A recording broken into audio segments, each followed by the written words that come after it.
కూటమి ఘన విజయం సాధించడంలో నిజంగా ఇప్పుడు ఎవరిది ఎంత పాత్ర ఏంటనేది చూస్తే అఫ్కోర్స్ 100% గేమ్ చేంజర్ ఎవరు, కూటమి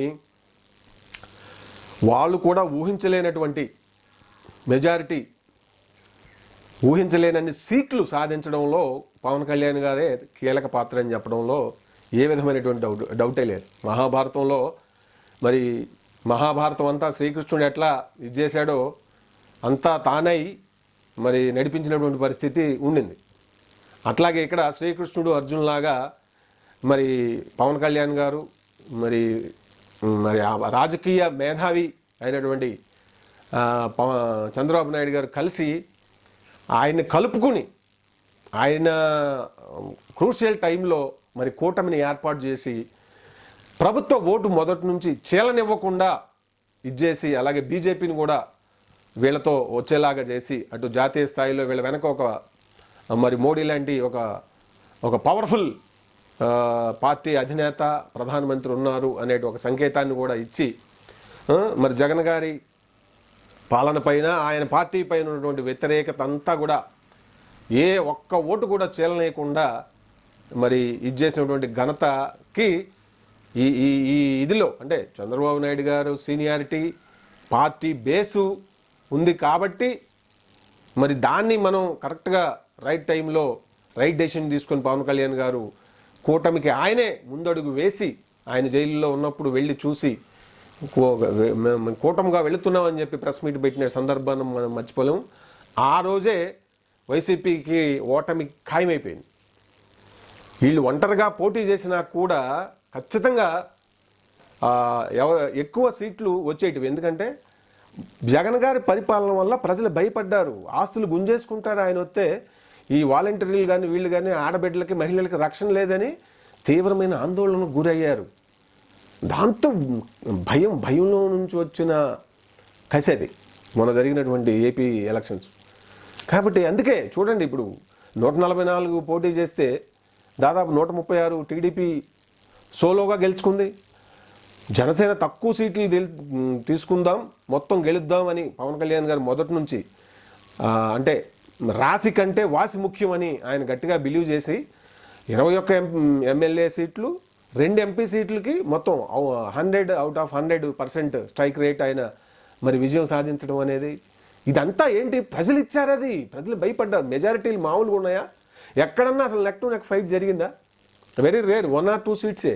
మిగిలిన చోట్ల అసలు మినిమం కూటమి అభ్యర్థుల మెజారిటీలు అంతా కూడా 70% క్యాండిడేట్స్ మెజారిటీ 20,000 అబవ్ ఉంది. మిగిలిన 20% క్యాండిడేట్స్ మెజారిటీ 15,000 అబవ్ ఉంది. ఇంకో 10% మాత్రమే 10,000 అబవ్ బిలో అట్లా ఉంది. ఎందుకు ఇంత మెజారిటీ ఇచ్చారు? ప్రజలు భయపడ్డారు. సో దాన్ని పోనీయకుండా చాలా ఇదిగా, అదే రాజకీయ చాణక్యం, అదొక పెద్ద డెవలప్మెంట్. ఒంటరిగా పోటీ చేసి ఉంటే ఓటు కొద్దిగా డైవర్ట్ అయ్యేదే కానీ అధికారం వైసీపీకి వచ్చేటువంటి పరిస్థితి అయితే ఉండేది కాదు. భయం పరిపాలన సరే యావరేజ్గా ఉండి జగన్ గారు సరే అంటే అభివృద్ధి, సంక్షేమం, ఆర్థిక వృద్ధి మూడింటిని, అలాగే శాంతి భద్రత విషయాలు, గంజాయి బ్యాచ్లను అరికట్టడాలు, బ్లేడ్ బ్యాచ్లను కంట్రోల్ చేయటాలు, పోలీసుల్ని ఏకపక్షంగా కాకుండా ఒక బ్యాలెన్స్గా ఉండనిస్తే, తన టీంలోని వాళ్ళు కూడా మరి అడ్డగోలుగా ప్రజల మీదకి వెళ్ళి ఎక్కడికక్కడ మరి నియంత్రణలాగా వ్యవహరిస్తుంటే వాళ్ళని కంట్రోల్ చేసి ఉంటే, ఆయన ముందు ప్రజల మనస్సుని దోచుకుని ఉంటే పరిపాలకుడిగా, మంచి పరిపాలకుడిగా కథ వేరుగుండేది, పోటాపోటీగా ఉండేది అప్పుడు. కానీ ఆయన అంటే భయం పుట్టింది కాబట్టి కూటమి అసలు మామూలుగా 3 రకాలకు చెందిన వాళ్ళు కూటమి గడితే వాళ్ళ ఓట్లు వీళ్ళకి, వీళ్ళ ఓట్లు వాళ్ళకి సీట్ల పరంగా పంచుకున్నప్పుడు ఓటు ట్రాన్స్ఫర్ అవ్వడం అనేది ఎంత తలనొప్పి ఆలోచించండి. వైసీపీ వాళ్ళు ఏది 3 పార్టీలు కలిసి వచ్చినాయి అనుకుంటారు కదా, 3 పార్టీలు కలిసి పోటీ చేస్తే ఓటు అటు ఇటు ఇటు తట్టు వాళ్ళు ఒకళ్ళ దగ్గర ఒకళ్ళు పోటీ అంత ఈజీయా? మన తెలుగు సమాజంలో, భారతదేశంలో కులాలు, క్యాస్ట్ ఫీలింగ్స్, లోకల్లో ఉండే ఇష్యూస్, ఒకటి మీద ఒకటి కోపాలు, ఒకటి మరి ఇది ఎందుకు వచ్చింది, ఎట్లా జరిగింది? మరి 3 పార్టీలు బీజేపీ 10 సీట్లలో పోటీ చేస్తే 8 సీట్లు గెలుస్తుందని నేనైతే అనుకోలే. అసెంబ్లీ స్థానాల వరకు. అలాగే మరి 6 ఎంపీ స్థానాలు పోటీ చేస్తే దాదాపు 3 గెలవడం. ఇదంతా ఓవరాల్గా ప్రజలు భయపడ్డారు. కూటమి ఎగడోకా లేదు. సీనియర్ ఆయన చంద్రబాబు నాయుడు ఉన్నారు. పవన్ కళ్యాణ్ ప్రజల కోసం పోరాడే ఒక చెగువేరా ఆయన ఉన్నాడు కూటమిలో. ఏదన్నా తేడా వస్తే ఆయన మనం అడగొచ్చు, నిలదీయొచ్చు. ఆయన కూడా అదే ప్రజలకు కమ్యూనికేట్ చేశారు, ఆ భరోసానే ఇచ్చారు. వీళ్ళిద్దరికీ ఏమన్నా అంటే జాతీయ స్థాయిలో కేంద్ర ప్రభుత్వం నుంచి మరి వెనక ముందు సపోర్ట్ చేయడానికి అన్ని విధాల బీజేపీ ఉంది అనే భరోసా కలిగేలాగా కూటమిని ఆయన నిలబెట్టగలిగారు. అప్పుడు ప్రజలకి వారు వన్ సైడ్ అయిపోయింది. అమ్మయ్య, ఇంకా మనకు తిరగలేదు, ఈసారి మనం బయటపడుతున్నాము, ఈ భయంకరమైన పాలన నుంచి మనం విముక్తి పొందబోతున్నాము అనేటువంటి ఇదిని కల్పించినటువంటి ఘనత ఖచ్చితంగా పవన్ కళ్యాణ్ గారిదే, అందులో డౌటే లేదు. అయితే ఇప్పటి నుంచి ఎట్లా వీళ్ళిద్దరి మధ్య చిచ్చు పెట్టాలా అనే ఎత్తుగడే అటువైపు నుంచి ఆ మీడియా వైపు నుంచి జరుగుతుంది అనేది కూడా వీళ్ళు అలర్ట్గా ఉండాల్సినటువంటి పరిస్థితి ఉంది. ఇప్పుడు రాష్ట్రాన్ని ఒక దారిలో పెట్టాలంటే కనీసం నాకు తెలిసి నాకున్న ఈ అబ్జర్వేషన్ ప్రకారం అక్కడ అన్నీ ఏముంది, అప్పులు దారుణమైన అప్పులు కుప్పల్లో ఉంది. ఏ వ్యవస్థ సక్రమంగా లేదు. తర్వాత ఉద్యోగాల కల్పన లేదు, అసలు క్యాపిటల్ అదే రాజధాని లేదు, రెవెన్యూ సోర్సెస్ లేకుండా ప్రకృతి సహజ వనరులు అన్నిటినీ విస్తారీతిని దోచేసుకున్నారు జగన్ గారి నుంచి ఆయన టీం అంతా కూడా. అవునా కాదా? మరి ఈ విమర్శలకే పరిమితమైందా? కాదు కదా, దోపిడీ జరిగింది కదా. మరి ఈ యాడ్ నుంచి వస్తుంది ఏముంది ఏపీలో? ఇప్పుడు పీల్చి పిప్పి చేసిన చెరుకు గడలా కనపడుతుంది నాకైతే. సో దానికి జవసత్వాలు ఎట్లా పోస్తారో, ఏం చేస్తారో, ఆయన అనుభవము, ఈయన డెడికేషన్, పవన్ కళ్యాణ్ గారి డెడికేషను, ఒక సిటిజన్గా అకౌంటబిలిటీ, మరి ఒక జనసేనానిగా ఇప్పుడు 100% విజయం సాధించినటువంటి మరి విరాట్ కోహ్లీ లాగా, అలాగే ఒక చెగువేరా లాగా ప్రజల కోసం అంటే తన జీవితాన్ని త్యాగం చేసినటువంటి గొప్ప మనిషి చెగువేరా. ఆయన పుట్టింది మహా సంపన్న కుటుంబంలో, కానీ ఆయన పోరాడింది పేద ప్రజల కోసం. అట్లనే మరి ఆయన రాజకీయ సినిమాలు డబ్బులు పెట్టుకొని పార్టీ కోసం, రైతుల కోసం, వాళ్ళ కోసం, వీళ్ళ కోసం ఖర్చు పెట్టుకున్నాడు కదా పవన్ కళ్యాణ్ గారు కూడా. అంటే అంత గొప్ప చెగువేరా, అంత గొప్ప అని అనగానే ఆ మైండ్ సెట్, సమాజం పట్ల బాధ్యత, అటువంటి వాళ్ళు కదా మనకు కావాల్సింది లీడర్లు. ఉన్నవి మొత్తం దోచుకునే వాళ్ళు, భయపెట్టి మనల్ని చంపి, అటువంటి వాళ్ళు ఎందుకు?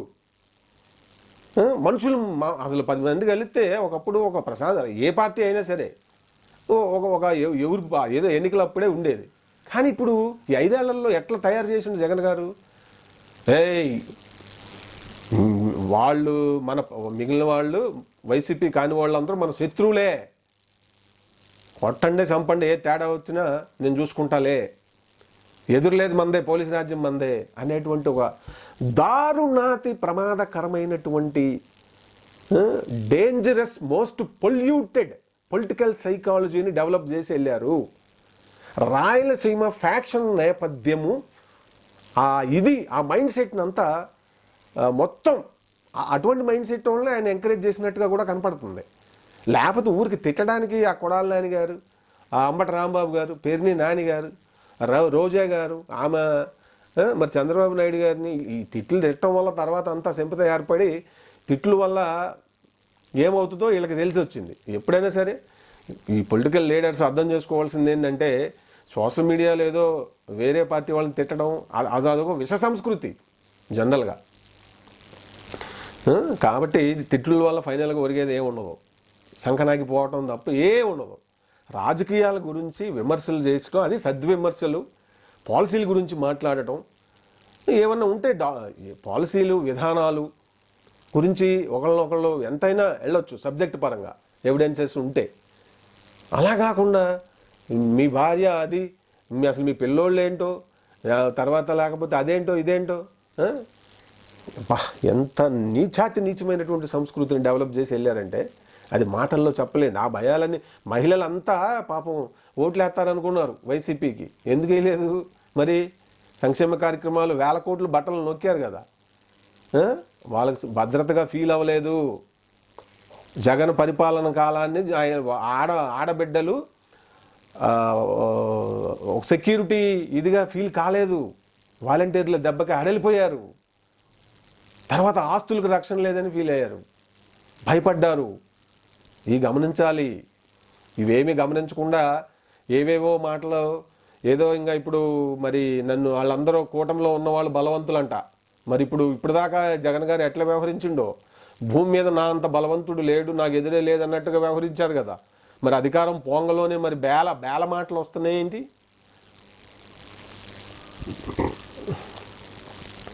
సో కాబట్టి మొత్తం మీద అయితే గేమ్ చేంజరు 100% పవన్ కళ్యాణ్ గారే.